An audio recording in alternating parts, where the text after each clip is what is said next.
7 years. 7 years, wow. Yeah. I lived. Sir, any such incident of dharma sankat? Like you had to make some decision, either this or that.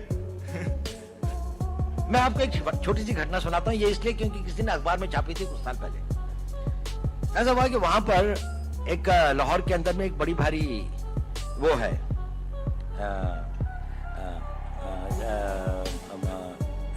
औलिया की एक मजार है जिसपे बहुत सारे लोग आते हैं।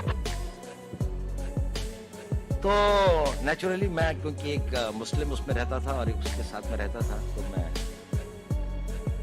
वहां से गुजर रहा था और मैं उस औलिया के उसमें आया और मस्जिद से वापस आया और एक उसमें मिला। तो एक आदमी एक कोने पे बैठा हुआ था, बड़ी आकर्षक उसका व्यक्तित्व था, बड़ी सफेद लंबी दाढ़ी थी। उसने मुझे बुलाया,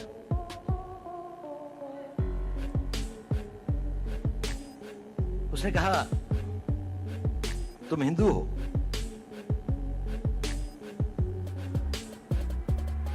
मैंने कहा नहीं।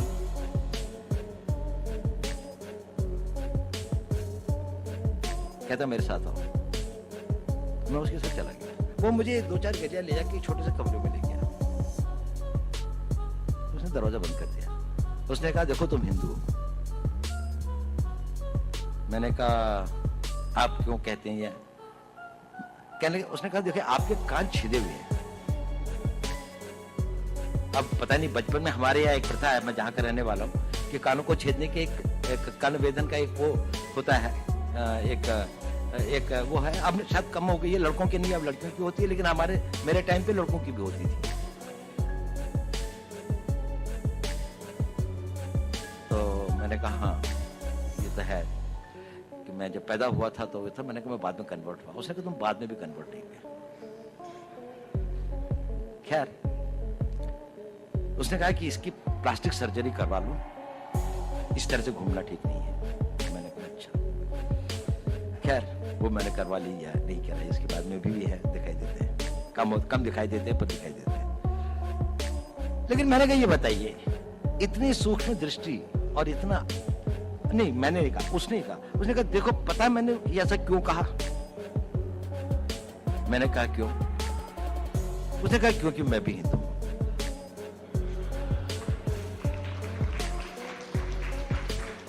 और उसने कहा कि देखो मेरा सारा परिवार इन लोगों ने मार दिया था, मैं यहां पर किसी तरह से अपने दिन काट रहा हूं। मुझको बहुत खुशी होती है जब आप लोगों को देखता हूं, लेकिन मैंने भी अपना बेस बदला हुआ है। लेकिन देखो इस कमरे के अंदर, और फिर उसने एक अलमारी खोली, उसके अंदर में एक शिव जी की और एक दुर्गा की एक वो रखी थी। उसने कहा देखो मैं इनकी पूजा करता हूँ, लेकिन बाहर जाके मस्जिद के अंदर में सब लोग मेरे को यहाँ का एक रिस्पेक्टेड उलेमा समझ लीजिए, उलेमा तो नहीं लेकिन वो समझ लीजिए, मतलब रिलीजियस मैन की तरीके से वो करते हैं। ये एक छोटी सी घटना है, लेकिन बड़ी मेरे को वो लगी। कभी मेरी में इच्छा भी होती थी कि मैं उनकी कोई मदद कर सकता या हो सकता, लेकिन कभी ऐसा हुआ नहीं।